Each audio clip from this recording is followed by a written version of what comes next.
الفيديو ده جايب لكم شوية اكستنشنز او اضافات للجوجل كروم، بس حلوين قوي وانا عن نفسي بستعملهم. اضافات زي ما تقولوا كده لازم يكونوا في الجوجل كروم عندكم، او لازم على الاقل تكونوا سمعتوا او عرفتوهم. وحقيقي الاضافات دي مفيدة جدا جدا جدا. فقبل ما اغوص في كلمة جدا، اول حاجة كده بس انزل تحت ادعمني بلايك واشترك في القناة لو كنتش مشترك، ويلا بينا نبدأ.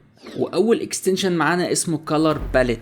الاكستنشن ده هيبقى مفيد جدا للمصممين على وجه الخصوص، او الناس اللي فيه في شغلها الوان كتير، او الشخص العادي مش لازم يكون في شغل وبيحب يدور على الوان كتير ودرجات الالوان. فهو ده الاكستنشن. طبعا قبل ما ابتدي، كل لينكات الاكستنشنز دي او الاضافات دي هتلاقوها تحت في الديسكريبشن، خشوا ودوسوا عليها وحملوهم.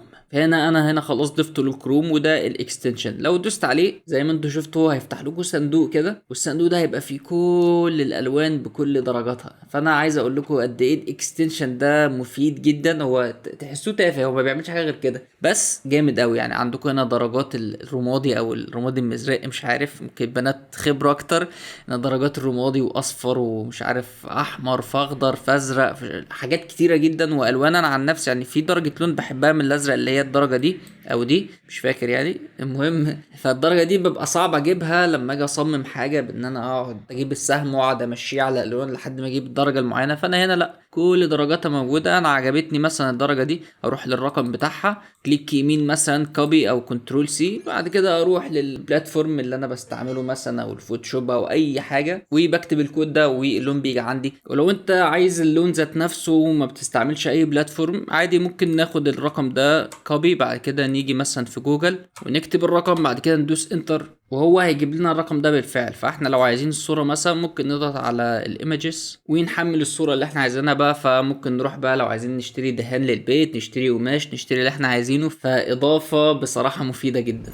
الإضافة التانية معانا وهي إضافة بسيطة جدا جدا، ومن اسمها فيديو سكرين ريكوردر. هي إضافة بتعملش حاجة غير إنها بتصور الشاشة. فالإضافة دي ممكن تبقى مهمة لناس كتيرة جدا بيدوروا على برامج عشان تصوير الشاشة، بس ممكن ما عندهمش المساحة إنهم ينزلوا البرامج دي، أو البرامج ممكن تحط ووتر مارك، علامة مائية خاصة بيها، وممكن حاجات تبقى مقرفة فيها. فإضافة بسيطة جدا، دي العلامة بتاعتها، بدوس عليها بيفتح لنا المربع ده، وهو مفهوش حاجة غير المربع ده. وفيها هتلاقي الاول حاجه اللي هي الانتاير سكرين، يعني صور لي كل حاجه موجوده في الشاشه. يعني انا صور لي الشاشه، ولو طلعت من الكروم ولو عملت اي حاجه بيصورها لك. في اكستنشنز او اضافات لما بتشغلها بيصور لك بس اي حاجه جوه الكروم، انما اول ما تطلع من الكروم بيوقف تصوير. فهنا لا، بيصور كله. او ممكن تختار ويندو فبيجيب لك كل الويندوز اللي انت فاتحها او كل النوافذ اللي انت فاتحها. فانا فاتح هنا حوالي 5. او ممكن الكروم تاب، يعني لو انت عندك كذا تاب هنا، دي 1 2، وجيت هنا هيجيب لك التابات دي كلها. تقول له لا انا عايزك بس تصور لي التاب دي. فانا لو جيت مثلا ودوست على التاب دي هيبطل تصوير، هو مش هيصور اي حاجه غير التاب دي.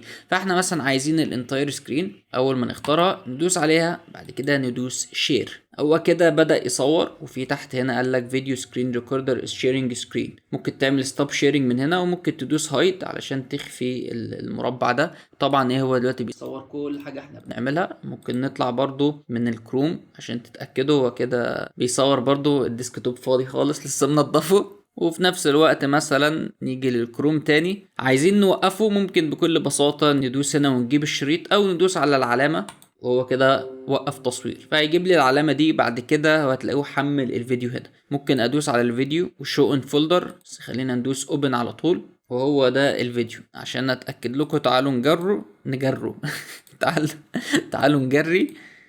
ايوه بيصور كله، وصور برضو لما طلعت من الكروم لحد الاخر. فاضافة جامدة جدا ومفيدة قوي، ومساحتها قليلة بدل ما تحملوا برنامج كامل. وممكن ما عندكمش مساحة، وزي ما انتوا شفتوا مش بيحط علامة مائية، مش بيعمل حاجة، بسيط قوي ومعمول لوظيفة واحدة وهي تصوير الشاشة.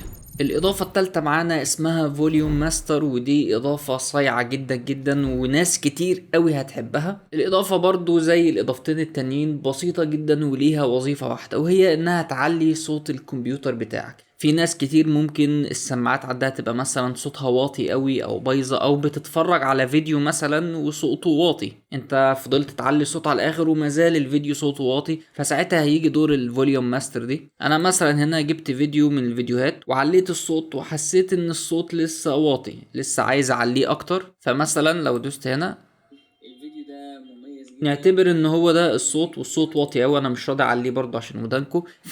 نيجي لكل بساطة للإضافة من هنا، وزي ما انتم شايفين مفيش أي حاجة غير بس سلايدر واحد. في هنا فوق إن احنا نقدر نعمل الدارك مود أو نلغيه. فهو بيقولك الفوليوم ده 100%، بس ده الفوليوم بتاع الإضافة مش بتاع الجهاز ذات نفسه. أنا ممكن أعلي الصوت من هنا، ولكن خلي الصوت 50%. أنا بس عايز أوريكم إزاي الإكستنشن دي شغالة. فأنا لو جيت هنا وشغلت الفيديو، خلينا نعلي شوية.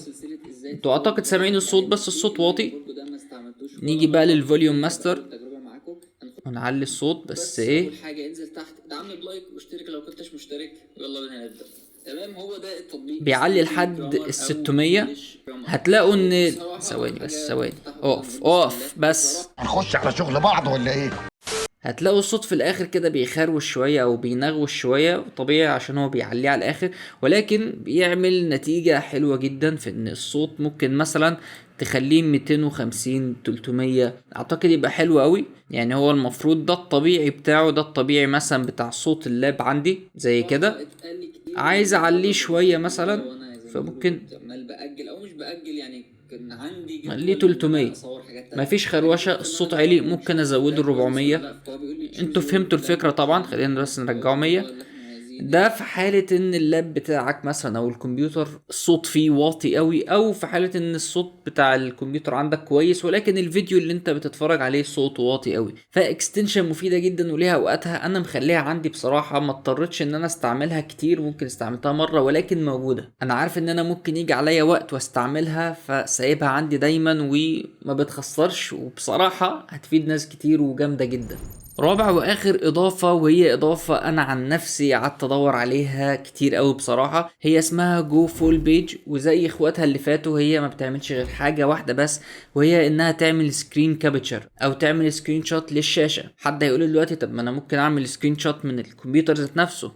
صح، ولكن دي سكرين شوت غير اللي الكمبيوتر بيعملها. طبعا انت لو عملت سكرين كابتشر او سكرين شوت للكمبيوتر هياخد لك الصورة اللي موجودة بس، اللي هي الصورة بالابعاد بتاعة الكمبيوتر. طب افرض انا عندي صورة مثلا طويلة جدا وفيها سكرول، ان انا اقعد انزل وعايز اخدها مرة واحدة زي التليفون. لو انت عندك مثلا صفحة طويلة بتعمل لها سكرين شوت وبعد كده بتقول لها انزلي، فبتاخد لك السكرينة كاملة. طب الكمبيوتر مفيش الاوبشن ده. فقعدت ادور بصراحة لحد ما لقيت الاضافة دي، عشان كنت بحتاجها كتير. كنت بصور محاضرات وحاجات فيها كلام كتير تحت بعضه، فمش هقدر اخده على كذا مرة. فبصراحة دي فادتني جدا. تعالوا مثلا نفتح جوجل، عايزين نجيب اي صفحة مثلا فيها حاجات كتير، فنيجي نكتب مثلا يعني نكتب اي حاجة بس علشان ايه يجيب لنا صفحة جوجل. فممكن نعمل بوت اي لايك، يعني حط لايك. الرسالة اتمنى تكون وصلت يعني. فانا عملت بوت لايك وجاب لي الحاجات دي كلها. ففي زي ما انتم شايفين حاجات كتير. انا دلوقتي لو جيت ودوست على زرار السكرين شوت من الكيبورد هياخد لي صورة للمربع ده بس، انا عايزه ياخد لكل ده. فبكل بساطة هو ده شكل الاضافة. نيجي عليها وندوس مرة واحدة.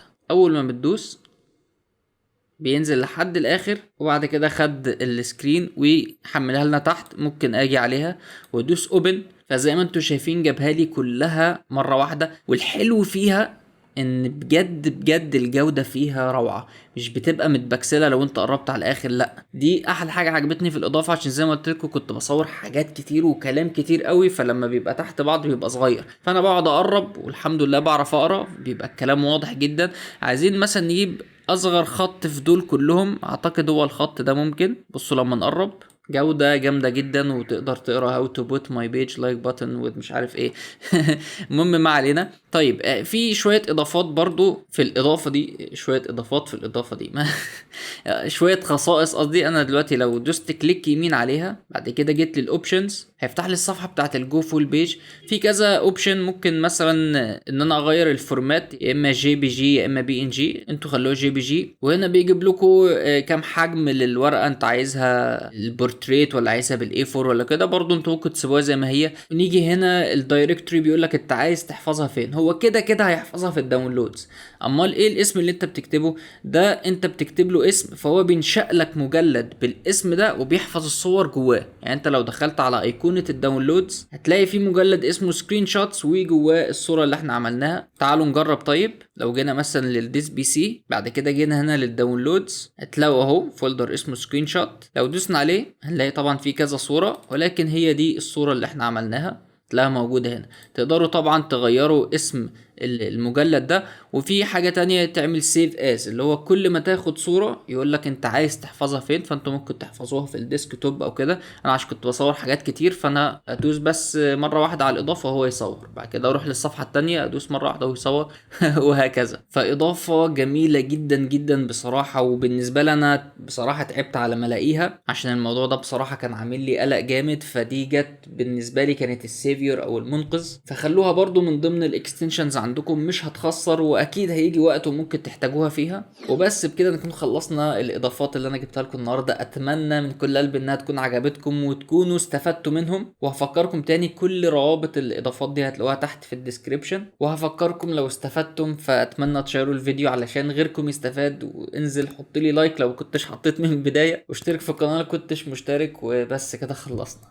سلام.